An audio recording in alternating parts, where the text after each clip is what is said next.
Hello guys, welcome back to my channel Gayatri blog. তোমরা কেমন আছো? আমি ভালো আছি, আশা করি যে তোমরাও খুব ভালো আছো।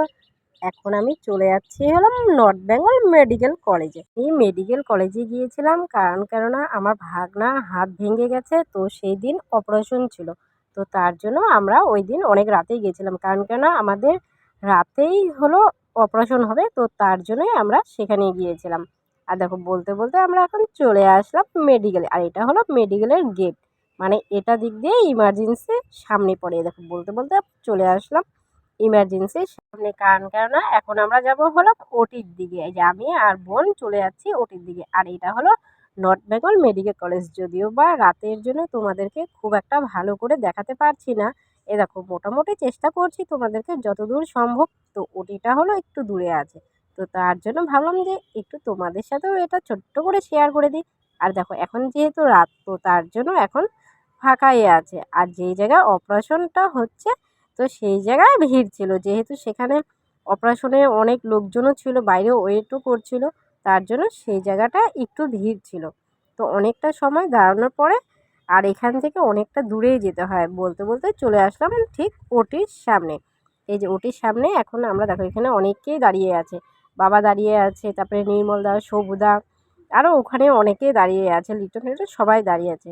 আর মনে রাখবে যারা ওটির সামনে থাকে তারাই কিন্তু সব থেকে আপনজন। ওটিতে ঢুকিয়েছে হলো 8টার দিকে, অপারেশন করে বেরোতে বেরোতে 10:30টা বেজে গেছে। কেন ওখানে অনেকটা ভিড়ও ছিল, তো তার জন্য অনেকটা লেটও হচ্ছিল। আর বাইরেও ছিল প্রচণ্ড ঠান্ডা। আর এখানে কিন্তু দেখো অনেককেই দাঁড়িয়ে আছে। আর সত্যি কথা বলতে আপনজনরাই কিন্তু ওটির বাইরে দাঁড়িয়ে থাকে। ফুটবল খেলতে গিয়ে ভাগনার হাত ভেঙে গেছে, তো তার জন্যই আজকে অপারেশনের ডেট দিয়েছে। এই দেখো বলতে বলতে আমি তোমাদেরকে ভাবলাম যে একটা ওকে দেখিয়েও দিই। এই দেখো অপারেশন কমপ্লিট হয়ে গেছে। তো তারপরের দিন তো এখানে এমনি বসেছিল। আর যেহেতু উপরে বেড পায়নি, ওদিন খুব ভিড় ছিল, তার জন্য নিচে বেড পেয়েছে, তো সেখানেই ছিল। তো তারপরের দিন আবার ডাক্তার বলেছে যে ওকে হলো আরও একটা এক্স-রে করতে হবে। তার জন্য আমরা এখন এই যে বেরিয়ে গেলাম। আর দেখো তোমাদেরকে দিনের বেলাও একটু দেখিয়ে দিচ্ছি। তো এই তো এখন আমরা যাচ্ছি হলাম এক্স-রে রুমের দিকে।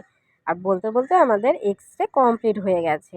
এখন আমরা চলে এর দিকে, কেননা আর এক্স-রে রিপোর্ট দিতে আরও আধা ঘন্টা সময় লাগবে। তার জন্য ভাবলাম যে না, ওকে আগে বেডে বসিয়ে দিয়ে আসি, তারপরে আমি এসে আবার রিপোর্টটা নিয়ে যাব। কেননা ডাক্তার আবার এসে দেখবে রিপোর্ট, তার জন্য বলেছে যে তাড়াতাড়ি করতে। তো ভালো হলো যে এক্স-রে রিপোর্টটা খুব তাড়াতাড়ি দিয়ে দিচ্ছে, তাতে সুবিধাও হয়। এদিক দিয়ে এই একটা জিনিস খুব ভালো লাগলো।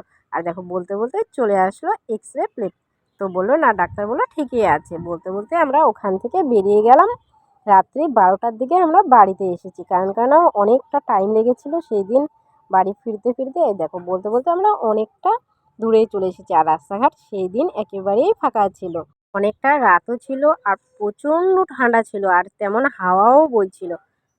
ছুটির সময় আমরা ওখানে অনেকেই ছিলাম, বাবা ছিল, বোন ছিল, জামাই লিটন, নির্মল, সবু, অনেকেই ছিলাম আমরা একসাথে। এর জন্য আমাদের ফিরতে অনেকটা লেটও হয়ে গিয়েছিল।